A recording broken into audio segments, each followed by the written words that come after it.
नमस्कार प्रेक्षकांनो, मालिकेच्या उद्याच्या भागामध्ये आपल्याला पाहायला मिळणार आहे की भैरवीने ओवीला घेऊन जायचा निर्णय घेतलेला असतो, पण सारंगच्या परवानगीशिवाय. जर भैरवी ओवीला घेऊन जात असेल तर हे चुकीचं आहे आणि ओवी ही सावलीची शिष्य आहे, त्यामुळं भैरवी ओवीला घेऊन जाऊ शकत नाही. आता ओवीची जबाबदारी ही स्वतः उचलत सावलीने भैरवीचं थोबाड फोडलेलं आहे आणि भैरवीचा चांगलाच माज उतरवलेला आहे. त्याचबरोबर आणखी काही गोष्टी अशा पाहायला मिळणार आहेत की ज्याचा विचारही कोणी करू शकत नाही, अशा पद्धतीने गोष्टी घडलेल्या आहेत. म्हणजेच इकडे सावली सारंगला सांगत असते की आपल्या आयुष्यातली सगळ्यात मोठी गोष्ट मी तुम्हाला सांगायला आलेली होती. आपल्या संसार वेलीवरती कळी उमलत होती आणि तेव्हा तुम्ही माझ्या हातामध्ये डिवोर्स पेपर दिलेले आहेत. आणि हे सगळं जेव्हा तिलोत्तमाने ऐकलेलं आहे तेव्हा तिला सुद्धा धक्का बसलेला आहे आणि या सगळ्या गोष्टी कशा पद्धतीने होणार आहेत ते आपण पाहणार आहोत. त्यासाठी व्हिडिओ शेवटपर्यंत पहा. त्याचबरोबर चॅनलवरती नवीन असाल तर चॅनलला नक्की सबस्क्राईब करा. तर इकडे आपल्याला पाहायला मिळतं ते म्हणजे बबलू आणि सावली बोलत असतात. बबलू म्हणत असतो की सावली वहिनी, मला कळत नाहीये की काय झालंय, नक्की कशाबद्दल हे सगळं चालू आहे. तेव्हा सावली म्हणते काय झालं बबलू दादा. तेव्हा बबलू म्हणतो की मला सांगा ना सावली वहिनी, कसं केलं लग्न, मोठं केलं का छोटं केलं, रजिस्टर केलं का कसं केलं, हे सगळं बोलणं चालू असतं. तेव्हा मात्र इकडे सावली त्याला म्हणत असते की बबलू दादा. तेव्हा बबलू म्हणतो काय झालं, नाही कशाबद्दल बोलते सावली वहिनी, तू सांग ना. नाही यांचं लग्न कसं झालं. तेव्हा सावली म्हणते की सावली सांगते की रजिस्टर झालं. त्यावेळेस त्या दोघांचंही बोलणं सुरू असतं. इकडे शुभ्रा रडत असते. ती म्हणत असते की बघितलं का, मला या दोघांनी मारलंय आणि हे सगळं यांनी केलंय आणि या ओवीनं तर मला मारलं आणि त्यानंतर अबीरने दूध धुतलेलं आहे. तेव्हा मोनिका म्हणते माझ्या मुलीवर हात कोणी उचलला, कोणी केलं हे सगळं, असं म्हणत आता मोनिका गोंधळ घालायला सुरुवात करत असते. तेव्हा मात्र ओवी म्हणत असते की नाही, अबीरने काहीच केलेलं नाहीये, अबीरची यामध्ये काहीच चूक नाहीये, असं ओवी ओरडून ओरडून सांगत असते. तेव्हा मात्र कधी नव्हे ते बोलणारी ओवी जेव्हा बोलायला सुरुवात करते तेव्हा मात्र मोनिकाच्या शिट्ट्यात जणू वाजलेल्या असतात. तिला कळायचं बंद झालेलं असतं की हे सगळं काय आहे. आज ही ओवी बोलायला लागली दीड दमडीची. या ओवीला बोलायला येत आहे. ती म्हणते अबीर तू 4 दिवसासाठी आलाय, 4 दिवसाचा पाहुणा आहे ना, पाहुणा म्हणूनच राहायचंय, एवढं लक्षात ठेव. आणि ओवी तुला माहिती आहे ना. तेव्हा ओवी म्हणते की अबीरला काही बोलायचं नाहीये, अबीरची काही चूक नाहीये, अबीरचा डाव चालू होता आणि शुभ्रानेच येऊन सगळं चेसचा बोर्ड उधळलेला आहे.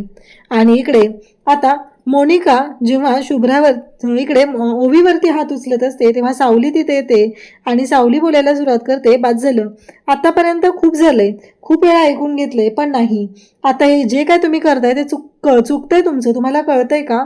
मुलांच्या चुका होत असतात तेव्हा त्यांना समजून सांगायचं असतं. अशी छोटी मोठी भांडणं सुद्धा होत असतात, पण तुम्ही सरळ सरळ त्यांच्यावरती हात उचलताय, ही गोष्ट पूर्णपणे चुकीची आहे. तुम्ही असं नाही करू शकत, एवढं लक्षात ठेवा. असं जेव्हा सावली बोलत असते तेव्हा मात्र इकडे धक्का तर बसलेला असतो, कारण सावलीच्या या बोलण्यामुळे वाट लागलेली असते, ती म्हणजेच या मोनिकाची. शुभ्रा म्हणते मम्मा प्रत्येक वेळेस असंच करते, माझी चूक नसली तरी मला ती बोलते आणि सगळ्यांच्या समोर वेगळंच बोलत असते, प्रत्यक्षात मात्र वेगळंच बोलत असते. हे शुभ्रा जेव्हा सांगायला सुरुवात करते तेव्हा मात्र मोनिकाच्या शिट्ट्या वाजायला लागतात. मोनिकाला कळतच नाहीये की हे सगळं काय होतंय आणि हे सगळं काय होऊन बसतंय, आपण काय करायला गेलो होतो. आणि ती शुभ्राला म्हणते गप्प बस ग, कळते का तुला, काय काय बोलतेस तू, हे सगळं का तोंड दिलंय म्हणून बोलत सुटणारेस आणि मारणारेस एक दिवस, गळ्याशी आणते सगळं माझ्या, असं म्हणत शुभ्राला घेऊन ती खेचत चाललेली असते. आणि मग ओवी जाऊन सावली टीचर अशी मिठी मारून सावलीला रडायला सुरुवात करते.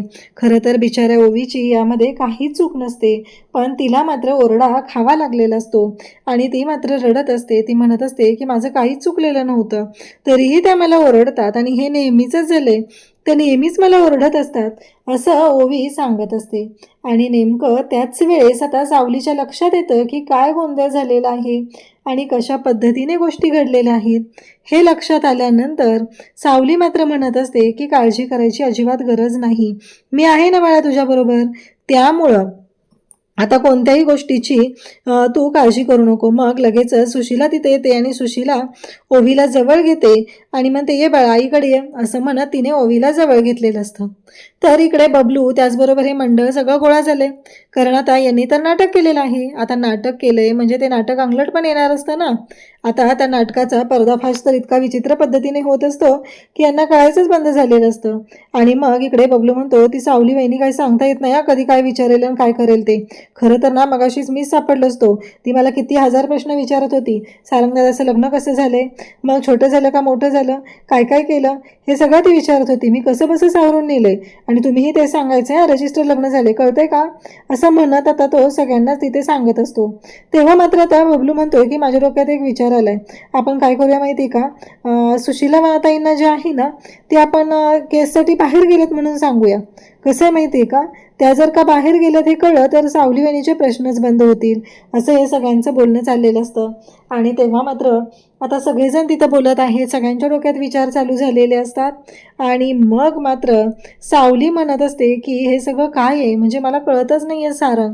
मला एक कळत नाही आहे की आता इतके दिवस झालं, म्हणजे सावली आता सारंगशी बोलायला आली आहे. यांचा सगळ्यांचा प्लॅन ठरला आहे की आता सुशीलाला पाठवायचं आहे. मग सावली सारंगशी बोलत असते. सारंगला ती म्हणत असते की सारंग मला कळत नाहीये, इतकी वर्ष झालं आणि एवढ्या दिवसानंतरही तुमच्या तोंडी माझंच नाव आहे फक्त, आणि या सगळ्या गोष्टी काय करू मी, कसं करू मी हे सगळं, असं म्हणत सावली सारंगला बोलत असते. आणि तेव्हा सावली म्हणत असते की त्यावेळी अहो मला सवय नाही हो माझ्याकडे, आम्हाला एकतर्फी बोलायची, तुम्ही खूप छान बोलायचा आणि आत्ता बघितलं ना मला एकटीलाच बोलायला लागते. इवन ज्या दिवशी मी हे घर सोडून जात होते ना तेव्हा काय चुकलं होतं माझं, मी मी अपेक्षा केली तुमच्याकडून तुम्ही माझी बाजू घ्यावी, पण तसं झालंच नाही. तुम्ही माझी बाजू घेतलीच नाहीये. तुम्ही तुमच्या आईच्या बाजूने, खोट्याच्या बाजूने उभे राहिलात. तुम्ही का विचार केला नाहीये. बरं एवढं सगळं होऊन पण मी दुसऱ्या दिवशी आली होती, आपल्या दोघांच्या आयुष्यातली आनंदाची बातमी द्यायला आले होते, पण काय झालं, काहीच उपयोग झाला नाहीये ना या सगळ्याचा. तुम्ही माझ्या हातात डिवोर्स पेपर पाठवले, कळतंय का सारंग तुम्ही हे सगळं काय केलंय ते, असं म्हणत सावली सारंगला बोलत असते. तेव्हा मात्र इकडे तिलोत्तमा तिथं आलेली असते. सावली म्हणते मी जात होते, जाताना काही गुंडांनी माझ्यावरती हल्ला केला, काही गुंडांनी मला या सगळ्या गोष्टी अशा पद्धतीने झाल्या, असं सावली बोलत असते. तेव्हा मात्र तिलोत्तमा तिथं आलेली आहे आणि तिचा फोन वाजतो. तिचा फोन वाजल्यानंतर मात्र धक्का बसलेला असतो. आणि या सगळ्या गोष्टी जेव्हा घडत असतात त्याच वेळेस नेमकं तिलोत्तमाचा फोन वाजल्यामुळं सावली जागी होते. सावली म्हणते की नाही नाही आता मी काहीच नाही सांगू शकत आहे. तिलोत्तमा म्हणते ही काय बोलतीये, कशाबद्दल बोलतीये, तिलोत्तमाला कळतच नसते की हे सगळं काय चाललंय ते, असं म्हणत सावली बोलत असते. आणि त्याच वेळी इकडे तिलोत्तमा तिला समजवण्याचा प्रयत्न करत असते, पण तिलोत्तमाच्या बोलण्याने काहीच फरक पडलेला नसतो. कारण इकडे तिलोत्तमा सावलीला आता चुकीच्या पद्धतीने समजलेलं असतं. ती म्हणत असते तुला कळतंय का, तू काय सांगतेस त्याला, वेडी झालीस का तू, आता गुंड वगैरे हे सगळं काय सांगते. सावली खरं सांगणार असते पण सावलीमध्येच थांबते आणि सावली म्हणते की नाही, काहीही झालं तरीही तुम्ही चुकीचं बोलताय, चुकीच्या पद्धतीने रिॲक्ट करताय. एकतर या घरात मी येणारच नव्हते, तुम्ही आग्रह धरला म्हणून मी इथं आलेले आहे, नाही तर मला इच्छाच नव्हती इथं येण्याची. कारण तुम्हालाही माहिती आहे की एकदा अपमान झाल्यावर मी पुन्हा काय येईल या घरामध्ये, असं म्हणत सावलीने तोंड उघडलेलं असतं आणि सावली ओरडूनच बोलत असते. तेव्हा मात्र तिलोत्तमा म्हणते म्हणजे तुला काय म्हणायचंय काय. सावली म्हणते हे बघा तुम्ही मला बोलवायला आलात म्हणून मी आले, आणि तेही फक्त आणि फक्त सारंगच्या जीवासाठी, दुसऱ्या कोणत्याच गोष्टीसाठी माझी इथे यायची इच्छा नव्हती, फक्त आणि फक्त तुमच्यामुळे आलेली आहे आणि तेही सारंगच्या जीवासाठी आलेली आहे. खरं तर आता तिलोत्तमाला बाकीच्या गोष्टीही कळायला लागलेल्या होत्या. सावली सगळं बोलत होते, तिचं मन मोकळं करत होते, पण अचानक माशी जिंकलेली असते. आता मात्र गोष्टी वेगळ्या पद्धतीने चाललेल्या असतात.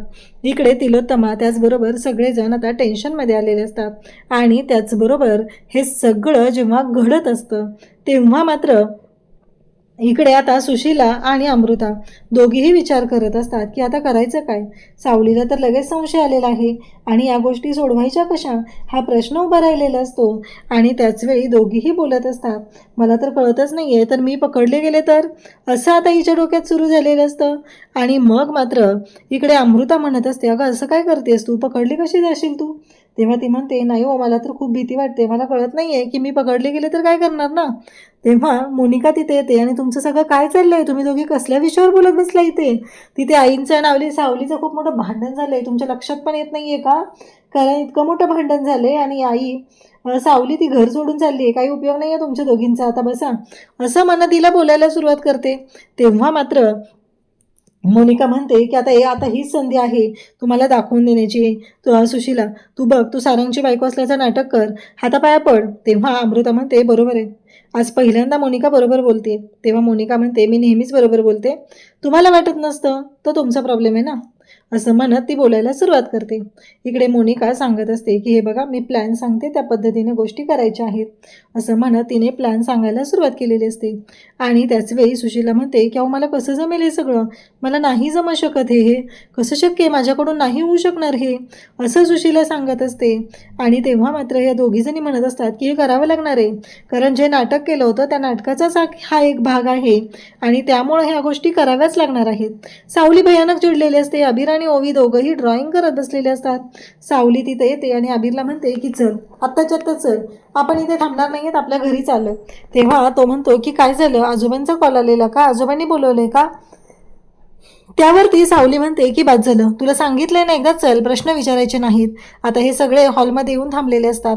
सावली मात्र खाली आलेली असते, बॅग घेऊन निघालेली असते.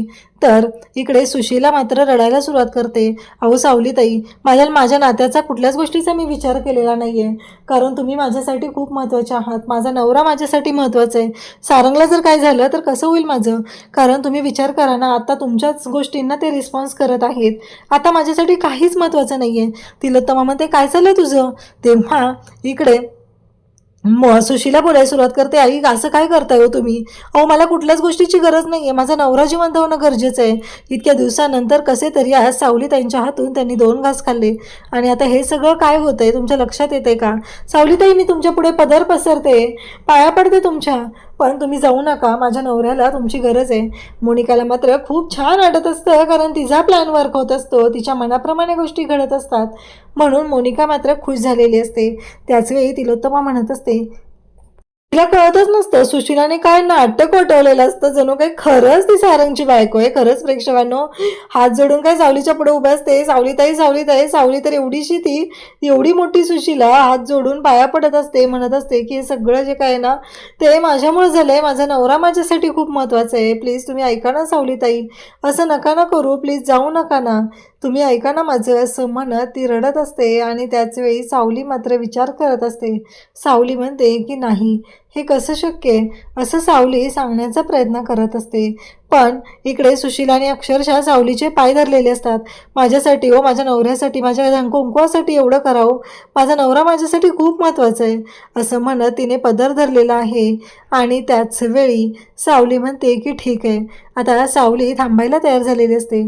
इकडे अबीर ओवीला म्हणत असतो की मला कळत नाही आहे की तुझ्या बाबांना माझ्या आईच कसं काय बरं करू शकते, पण ते जाऊ दे, आता मला जावं लागणार आहे, असं म्हणत तो जिना उतरून चाललेलाच असतो. तेवढ्यात मोनिका तिथे त्याने म्हणते झालं, मिटलं सगळं, काही गरज नाही या सगळ्या गोष्टींची.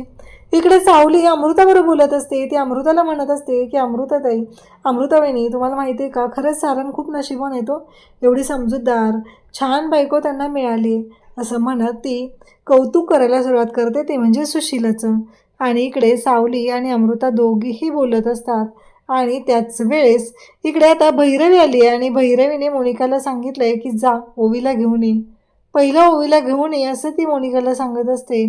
पण तेव्हा मात्र मोनिका म्हणते की ते कसं शक्य आहे. आता जेव्हा इकडे भैरवी ओवीला घेऊन जाणार आहे आणि ओवीच्या हातात कंडा बांधणार आहे आणि सांगणार आहे की तू माझी शिष्य आहे, तेव्हा मात्र सावली तिथं जाऊन त्या भैरवीचा डाव उधळणार आहे आणि भैरवीला दाखवून देणार आहे की ती माझी शिष्य आहे, आजपर्यंत माझ्यावर जो अन्याय झाला तो माझ्या ओवीवर होता कामा नये, असं म्हणत तिने या सगळ्या गोष्टींना विरोध केलेला असतो. भैरवी ऐकायला तयार नसते. तेव्हा मात्र सावलीचा हात उचललेला असतो आणि सनकन कानाखाली लगावलेली असते. अशाच अपडेटसाठी चॅनलशी कनेक्ट राहा. थँक्यू.